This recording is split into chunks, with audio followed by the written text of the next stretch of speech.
everyone, and welcome to another fantastic, amazing episode of Sphere of Success, which is all about helping people, especially business people, because we have business lives and personal lives, and in business. I always say that when you go into your own business, it's the biggest personal development course you'll ever have, and it never stops. And as much as we'd like to think that after one challenge, we'll never face another, but as we know, that doesn't always happen. And it's how we face those challenges in times of adversity, when sometimes, and it's not necessarily of our making, things can happen that we had no idea. We've just had a UK budget where a lot of people have been like, really? How am I going to afford to pay all of this in business, etc.? Well, that's not necessarily our making, but how can we make the best scenario? And today I have with us an incredible guest. It's Susan Crossman. She heads up Crossman Communications, and her business, she is a book coach and an editor, a multi published author in her own right, both of fiction and non-fiction. And she is an absolute advocate of knowing that through her help, when people take advantage of her service, they can write the book that can be life-changing. And not just for them, but for the people that they give the gift of the book to, i.e., their readership. And it can be one voice, one person, and it matches and resonates, and it could change that person's life in a positive way forever. And writing a book with that much impact, that potential, it really is. It's not a question of, should I write a book? It's like, I've really got to write a book to be able to give that gift to the world and let numerous people flourish because of it. And so thank you, Susan, so much for being on the podcast. I can't wait to hear more about your wonderful service and about you, the person behind Crossman Communications. Welcome. Thank you, Deborah. What a delight to be here. I'm so honored to be on your podcast. I appreciate this enormously. Oh, well, it's our privilege as well, Susan. And it's always lovely to hear people that don't just talk the talk, that you walk the talk as well. Because you know what? If you're going to help somebody, the best thing to have done is to have done it yourself. Yeah. And to be a published author of such high quality and regard, and to know from both fiction and non-fiction, and I believe I won't take the wind from your sails, but there's another book that you're working on as well in that genre as well, that you've got every angle covered for your clients so that they know that when they put their trust, and I think there is a great deal of trust that goes on between the person writing the book and the person helping them for that to come to fruition. When you put your trust in you, you know that you've got a wonderful, steady platform, firm platform, a wonderful gift from you to be able to guide you through, knowing that you've been through all of it and more, and can talk about it from the personal side, from your life experience, but also from the actual writing of the book and what that takes as well, having a busy life. So, yeah, it's wonderful that you can bring so much. And so, without further ado, I would love to hear from you the journey that took you from where you were pre the first book and how you've established yourself to be where you are now. Well, thank you. It's probably a journey much like many other entrepreneurs in that it's had lots of ups and lots of downs and lots of hard work and lots of surprises. And yeah, I'm a writer by profession and have always made a living as a writer. Very fortunately, I'm just one of those people who loves language and loves words and loves playing with language and lifelong learner. So I'm always finding new nuances in neurolinguistic programming. I'm trained as a master practitioner in NLP and a lot of other personality profiling techniques that I've really been fascinated by because of the relationship between language patterns and behavior. which is something that's very important in our books too. So as an editor, that's been a field of fascination for me. But in terms of building my business, I really didn't get rolling with a business as a book coach and an editor until after my husband passed away. Um, we'd been it's a second marriage for both of us, and we'd been married for about 14 years, I guess, when he was diagnosed with cancer. And 3 months later, he was gone. So that required quite a recalibration of my life. I'd been home with our 5 kids. We had a blended family for about 10 years by the time he passed away. So, excuse me. Oh, there we go. So I needed to really recalibrate what I was doing in life. I had kids to support. Suddenly I had to make a living.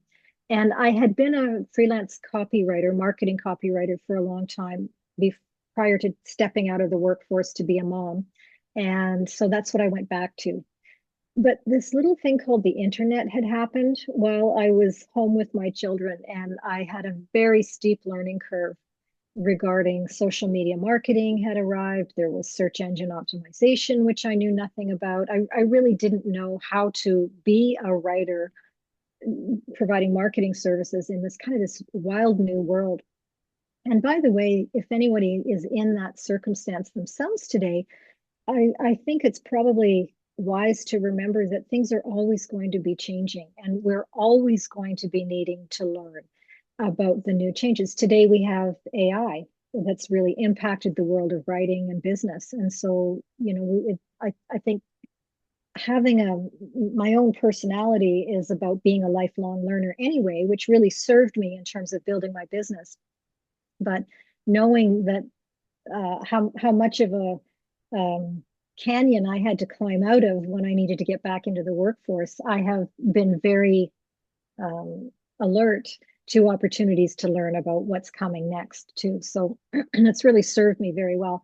But initially, I was doing content marketing services for businesses and loving that. Built a team. I had several people working with me, and we were working with businesses of about $1 million US. I'm in North America and up. And they were businesses that knew they needed marketing services, but didn't really have an internal person to do that for them. So I was doing that quite happily while I was working on my first book and my second book and my third book and doing a lot of editing. I worked also at the same time for 5 years for the world's largest online food safety magazine as their managing editor. So I was doing a lot of editing anyway, and somehow I was working with entrepreneurs on the book coaching and editing side of things and larger businesses on the marketing content side of things.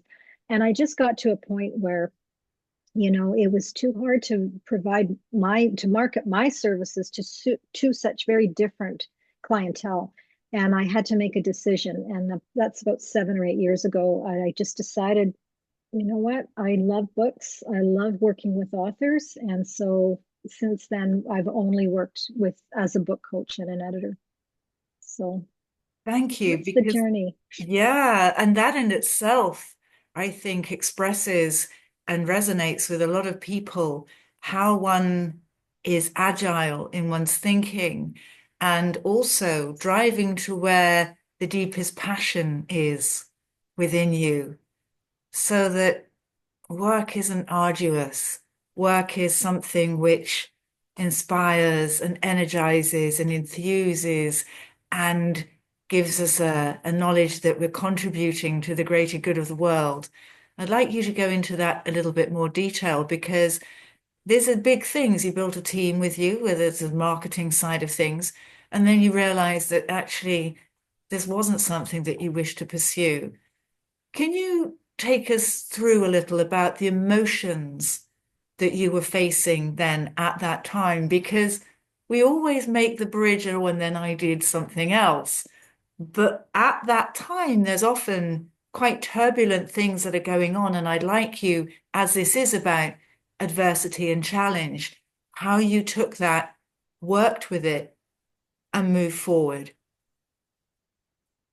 Thank you. That's a great question. Yeah, it it was all kind of a scary time for me, to be honest, Deborah. You know, as a widowed mom, I had two little kids to raise, and I needed to be very aware of the dollars, you know, of having enough money to support us. I was also supporting my mother financially for quite a long time in there as well, and I it was scary, but emotion almost took a back seat for a long time because I perceived that I could make more money with the content marketing services than I could with the editing services. And so for a long time, I was very dedicated to building that part of my business just because I thought it was going to serve me better, you know, financially. That's I liked doing what I liked doing all that. I love working with words generally. But at that choice point where I gave that part of the business away, stopped doing that, and really focused on the book coaching and editing, you know, that was part of my personal evolution and my spiritual evolution too, to be honest. I came to the point where I recognized that my mission on the planet is actually to support people who are writing books to make a difference in other people's lives. That up until that point, I hadn't felt I had a mission. You know, my mission was to raise my kids, but I've been on a spiritual path since my husband passed away. And it really did come to that point of realizing, well, I have a skill set that can help people make other people's lives better. Like this is magic that I could get to do that full time and 100%. And when I came to that realization, it was a leap of faith and trust in God, trust in my higher power, the universe, that everything was going to be okay. That if I did that, it would be okay. And it has been, you know, like, what do you know? It's been absolutely the most fulfilling, rewarding, abundantly glorious way to live a life. I work only with people who are making a difference in other people's lives. They tend to be generous hearted, heart centered, um, fluid with the conversation around emotion. You know, they're not afraid of emotion. So we talk about the emotional conversation that as I have become more willing to live my emotional life rather than my intellectual life, um, I've been rewarded in ways that I couldn't possibly even count. It's just I live in the miracle zone, and yeah, and it's being comfortable with the emotional part of who we are. I'm quite intellectual by nature. You know, that's sort of how I created success in my life for a long time until the point where I decided that that was only half the story. That was only going to take me so far in life. And how do you get into that zone? Because I'm sure there are a lot of people out there, and I absolutely resonate with this. For me, there was a catalyst, and you've mentioned your catalyst, and unfortunately, sadly, your husband passed away, and that was very much a catalyst where things changed on a dime, to use the expression. You know, you had to be the breadwinner, you had to change your way of being, and it was very different. And you took a little while into which you finally got into your métier. I had a similar experience through the nervous breakthrough. Things just collapsed to the point where there was a death. And I was the one, weirdly enough, that died, in the sense that what was, I call it a metamorphosis.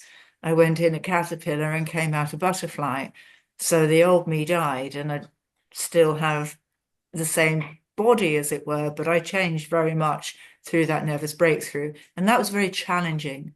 And you had a challenging experience.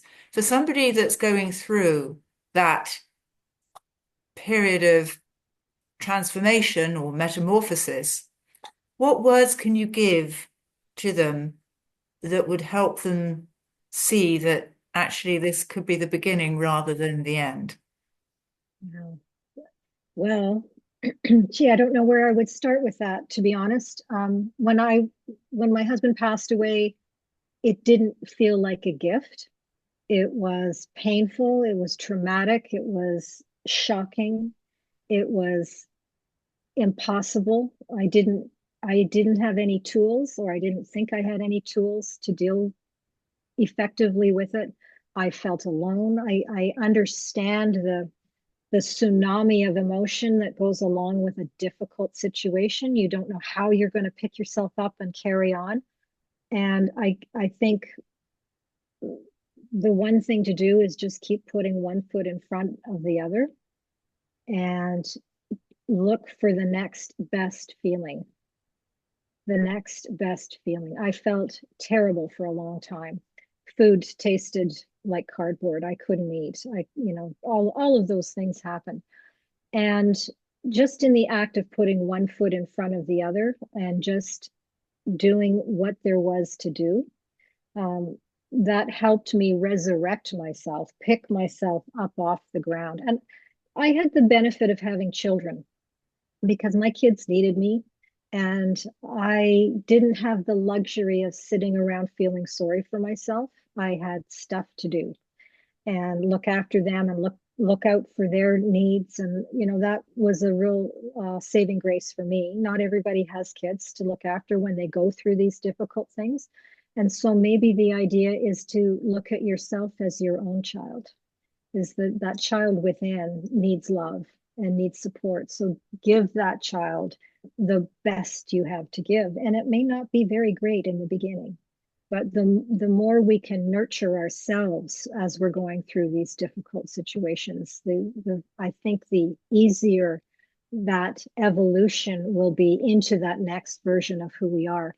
I At the time I didn't look at Steve's death and the changes that brought to my life as a gift, but looking back at it now, it truly was a huge liberation for me into a new life, into opportunities I didn't know existed for me. I was living a very dependent life. I was the wife at home, the partner at home, cooking and cleaning and looking after children, and not living for myself, but living for others completely. And um, in the life that has unfolded for me since then, that I have been creating, because we are all creators, I have come to create such fulfillment and exciting, exciting relationships and exciting opportunities that I didn't know existed. And so maybe the other part of this is to have faith that it will all be okay eventually, that it actually does come right. The universe is looking after us. I do believe we are continually facilitated to our best life by a benevolent, all-seeing, all-powerful being that some people call God, universe, source, whatever your name for it is. But there is a bigger plan out there for us, and we just need to keep taking those steps. Thank you, because you're very honest, and I'm always honest. And I always find that being honest and authentic and transparent, I can actually help more people because I don't try and hide anything anymore. I do now consider the adversity in my life, from the childhood trauma to the nervous breakthrough and everything in between, and to the challenges that I face now and moving forward, as a gift. And I always ask, what can I learn from this? And for me, that's been something which has really helped me navigate in an equitable and calm manner, whereas before I'd be up and down like the proverbial yo-yo, finding it was very stressful and all sorts of awful things, and going into depression and all that issue about lack of self-worth, etc. So thank you for being so open, because I'm sure that there will be people out there right now who are resonating with your story in different ways, and that's beautiful. And as you have now come into this golden era, I think is almost a way of describing it without diminishing the love and the beauty that you had with your husband and your family, which is also wonderful. I'd love for you to think about the way in which now within Crossman Communications, your book coaching and your editing, how does a book, the writing of a book, how can that help you to navigate your way through life's challenges and times of adversity? What a wonderful question, Deborah. Thank you so much for that. Yes, so writing a book is an amazingly cathartic experience. It allows us to plumb our depths, to express all of who we are and all of what we're thinking and feeling. It gives us that outlet.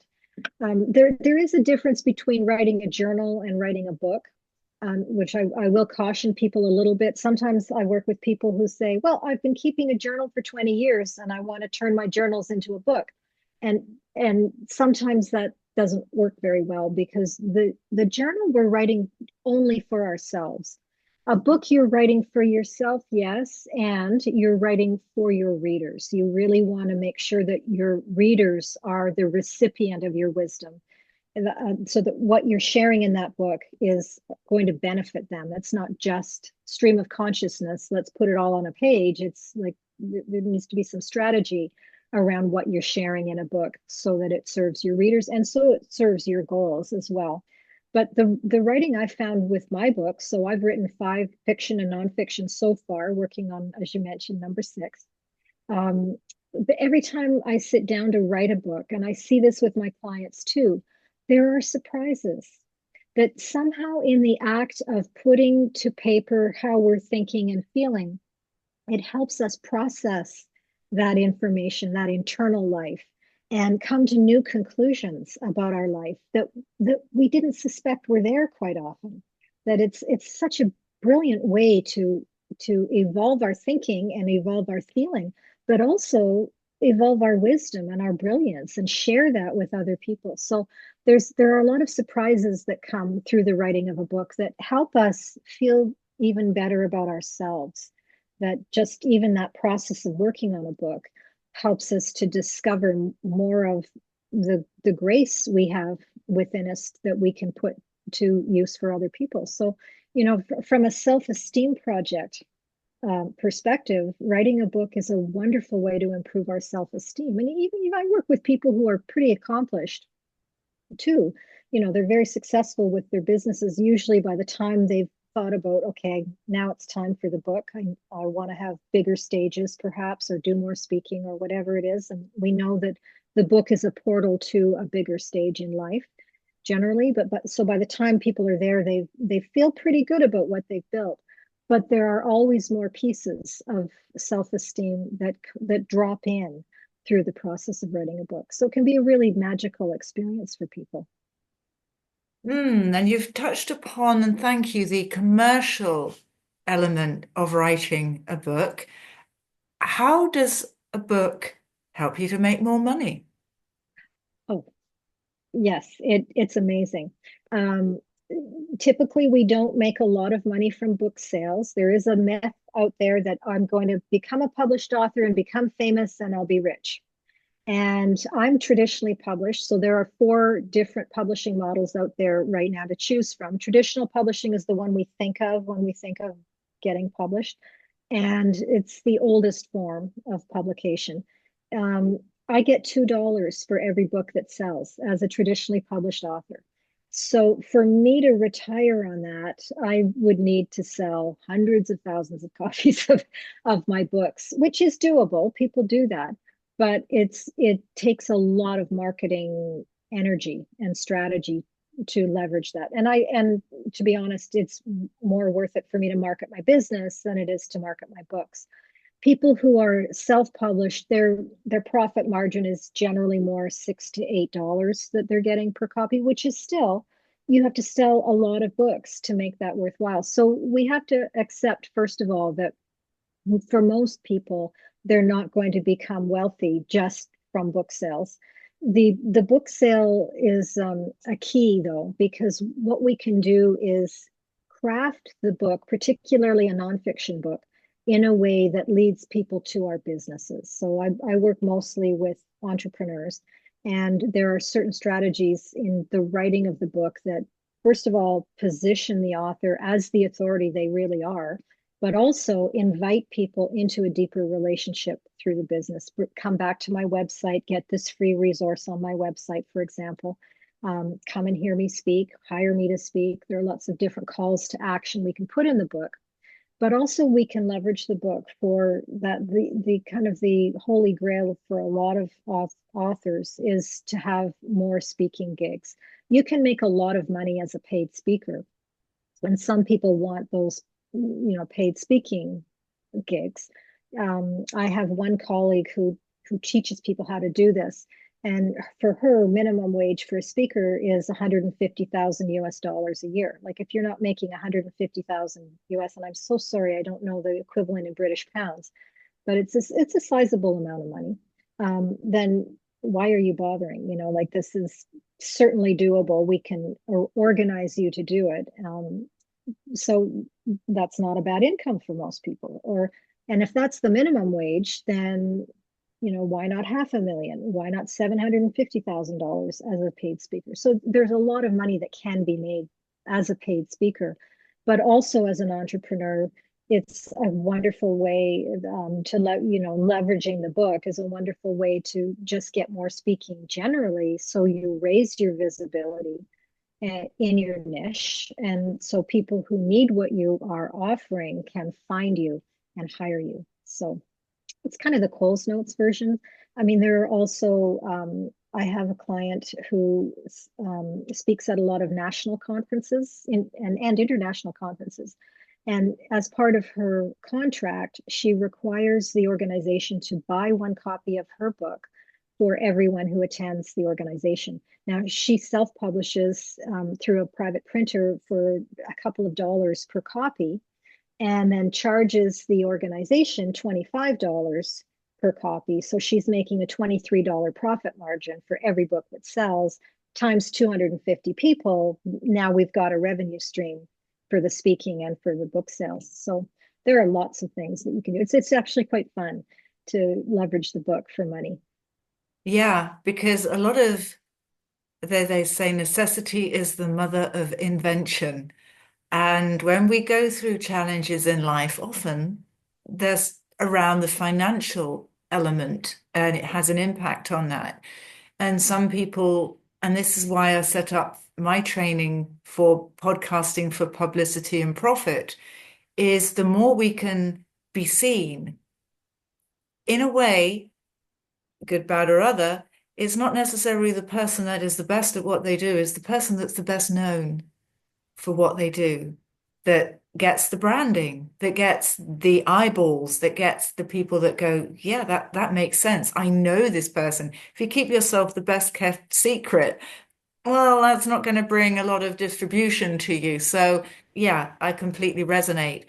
With the book itself, um, how how do people who are busy, and this is the challenge for me, is how do I find the time to do everything else that I have to do in my life, run a successful business, do my household. I live on my own, so I have everything else that I have to deal with, just life as well, keep myself healthy, energized, etc. How do I find the time to write a book and actually start that process of getting out there commercially, making it work for me? Yeah. Yeah, that's a very good question, and it's one I get asked a lot is busy people don't have time sitting around waiting for them to fill it. We have lots and lots and lots of things to fill our time. And usually I work with people who are relatively efficient with their time as well. So we have to figure out how to create time and creating time looks like quite often doing a time audit. What are you doing with your time and where are those little pockets in your week where you could divert some of your energy to this project of writing a book. um, it comes down to quite often how badly do you want it, how badly do you want the results, and we all do things that are the best use of our time. There that we could be maybe a little bit more efficient. And so when you do a time audit, you start to recognize where those little pockets of time are, where you're not making the best use of your time, that you could divert that energy towards the book. And that's a choice. So usually it means doing less of one thing so that you can do more of the book and becoming very committed to the book project. And that's, to me, it's about motivation as much as anything else. If I know that I can get my book finished by March 31st of next year, then I'm willing to put a lot of other things on hold in order to get that book done. Now, I'm at a stage of my authoring career where I know I can do this. So I have 100% confidence in my ability to write a book because this is my sixth book now. I know I can do this. For people who are just working on the first book, ironically, the more you work on the book, the more you prove to yourself you can do it. But if you are reticent about working on your book, you won't prove to yourself you can do it. And then that becomes a tool for not doing it more. And so it's really that commitment to, for that first book, finding out if you can. Why don't I just find out if I can do this? And then once you've done that with the first book, then you've got a template where you can leverage for a second book, for example. But it really is about the commitment and the motivation and just making the commitment to writing that book, and stopping doing something that you're already doing that you don't need to be doing, that you can focus on the book. And the same with the marketing, because marketing is about visibility. I used to say, because I've been in marketing for many years, I used to say that marketing is about doing the activities you need to do to start a conversation with somebody who wants to buy what you're selling. And I think that's an accurate description of what marketing is. So, in terms of book marketing, who do you need to be talking to in order to sell your book? And how can you start those conversations? So, that might be social media, and it might be speaking engagements, and it might be your website. And, there are a lot of little things we can do to start conversations. But I've come to a point in my life now where I think, well, it's a bit wordy. And marketing is about visibility. You hit the nail on the head there, Deborah. Is how can I be more visible so people can find me, find out that I've written a book, and buy the book if that's what you are wanting to sell. Quite often for nonfiction, we want them to buy our business services too. In terms of fiction authors, there's a whole different business model around selling fiction, that isn't tax deductible, unfortunately, or as tax deductible as a book for a business.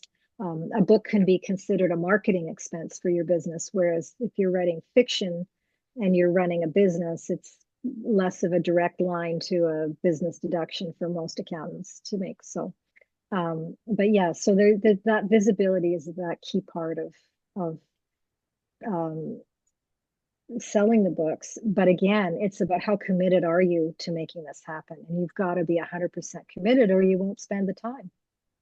And that leads me very nicely into you are a book coach. Does your coaching include that little bit of tough love that people might just need to get themselves over that procrastination or that, oh, I just want to relax Sunday afternoon and is that something that you help people with when you're coaching them? Yeah, it is inevitably. And usually, it's pretty easy to solve because part of my philosophy is with the people that I work with anyway, is that I believe the universe has been continually facilitating them to be the funnel through which that book is meant to flow for their entire lives. So the family that you were born into, the siblings that you may or may not have had, the educational experiences you have had, the parents that you had, the terrible experiences, the great experiences, the training, the jobs, the lovers, the friends, all of that has burnished you into the perfect receptacle and vehicle for your book, that the universe has been facilitating us. Like, there are no accidents in my model of the world. All of those good things and those awful things changed us. They affected us. They gave us perspectives and insights and wisdom that are crucial for the books that we're here to write. And so if we believe that, if we believe that actually the universe has been working with us our entire lives to be the author who we are here to be, then those books are meant to be written. And we are meant to be the author. We are there is an ordained mission for us in the writing of these books. So there are no accidents, that the universe is standing with us as we are working on the books. And so to to say no to that, to say no, no, no, no, who am I to write a book, is like arguing with God, because God has said that you're the one to write the book. So why would you argue with that? Just lean in and trust that that is what's meant to be for you. That's part of your destiny on this planet, this lifetime, and enjoy what comes through you as a result of that, and comes to you as a result of that. The universe is not going to let you down. The universe has your back. Oh, I completely agree. Absolutely Mm. 100%. And from the point of view of your work, how many authors have you now helped to be published?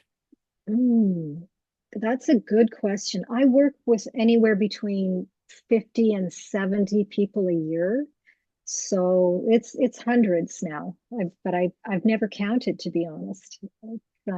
Yeah, Well, this is just that's quite a wonderful because few. if somebody's saying, "Who do I go to?" Because everybody is after your business, this is the whole thing with the podcast, is people can listen to your brilliant words and your wisdom that's shining through and your expertise and your specialities and how you help heart-centered people Mm. who are giving gifts to the world, who want to contribute to the value of humanity. It's difficult to try and find sometimes those people that you need support from, but who do you choose? And the fact that you've helped hundreds of people, and it's a very small percentage, as you were saying on another podcast that we've done, is those that set out to write a book to those that actually do and get it published. It gets smaller and smaller and smaller from a very large bandwidth of people at the beginning. And the fact that you are helping to swell those numbers of people that are living their dream by writing and publishing their book to give to the world, that's got to be a great place. If anybody's thinking, well, who should I speak with? Susan, what can you say to those people to say, yeah, have a chat with you? What would you say to somebody who's thinking, I've got a little seed of an idea. What should I do? Yeah, well, let's have a conversation. Let's explore that. I love that part. And if you so I believe that if you've been tapped on the shoulder by the idea of a book, that's the communication from your higher power to say, hey, I've got an idea for you, and it's a really good one. Let's work on this book together. And so lean into that. And again, that's the basis on which I work, as I believe there's a divine component to the books that the people that I work with are working on. And there's a co-creative aspect to it, that you're there as the author, as the delivery person for the wisdom that you have spent your entire life accumulating. And I'm here as kind of the midwife for that. Like, how can I support you to be that author, to allow that wisdom to come through in a credible and a high quality way, in a way that is really respectful and reverent in terms of your career and what you're wanting to achieve with your life. But yeah, let's chat about that. I love those conversations because there's always something magical that happens when I get on a call with someone about their book. It's just so rewarding for me to be able to be there. Oh, fabulous. Well, it's just wonderful. And I think this is a really great way before we wrap up is if anybody is thinking, yeah, you know what, I'd love to have a chat with Susan, how can they get hold of you? Sure. Well, thank you for asking. If they want to just send me an email at Susan, Susan, at crossmancommunications.com. And I do answer every email. And yeah, let's find out what your book's about. Ah, it's brilliant. That gift and giving that to the world. And as I said, when it leaves us, we never know who that might touch. But the wonderful thing is the credibility, and I've known this from doing the podcasting, that that garners and that supports as third party almost validation that when you're a published author, this is important. And often it can be the gateway into places which wouldn't have otherwise been accessible, is because there is that, and you can quite happily say published author. And as somebody that I know very well in business, and they have a very interesting backstory, but no real formal qualification to write books, but they're now on their, I think it was, they've just published their third books, and Netflix have come across. Mhm. And it looks like they will be doing a film from the basis of one of the books that they wrote early on, Wow. because they got in front of the right people because of the magic that that book allowed them, and the universe saying, this is the way, this is the route that you'll get through to these people. And as they had said to me not so long ago, I couldn't have planned that. I couldn't have did that, but it just happened naturally. So they were approached, not the other way around. And that's the beauty of a book, isn't it? You never know what the opportunities is that it might just throw up out there for you. Oh, yeah, I've got so many stories of that with clients that surprising things happened after their books were published. I've got one lady, she worked in addictions. She had a life as an alcoholic and drug addict, a whole long sad story about her early years. But she was an emergency room nurse and wrote her book of triumph over a lot of adversity. And she's now working as an addictions professional in Costa Rica at a holistic retreat center. It's like it's just having a wonderful time in a beautiful environment, helping people in from her heart, doing what she does best in the world. And again, it just happened as after she wrote the book. Wonderful. And thank you so much, Susan. I knew every time you're here, you're such an inspiration. You speak from your heart. You give so much value and information to everybody. So thank you so much for being on the podcast. It's been wonderful to have you as a special guest. Thank you, Deborah. Such a privilege to be here. Ah, thank you. And everybody listening, have a word with Susan. You might not have even had the idea yet, but even if you think, oh, I think I've got a little calling here to write a book, do be in touch with her on that email. And if you haven't got that, don't worry, we'll put it onto the show notes for you as well. So you've got that to be in touch with Susan. And you know what? Sometimes adversity can be the silver lining that we never ever thought it would be, looking at it when we're going through. But actually, sometimes if we get that inkling and we trust our intuition, it's like somebody saying, I felt it in my gut, it was that gut feeling that I went for it. I think Susan, you'll find a friend in Susan when you speak with her. She's just so wonderful. She's so open, as you've heard today, so honest about her story as well, and has helped so many people become published and successful in what they're doing. So do be in touch with her because I think that it'll be well worth the chat. And thanks so much, everybody, for listening. Until we speak again, bye bye for now. Take care. Bye now.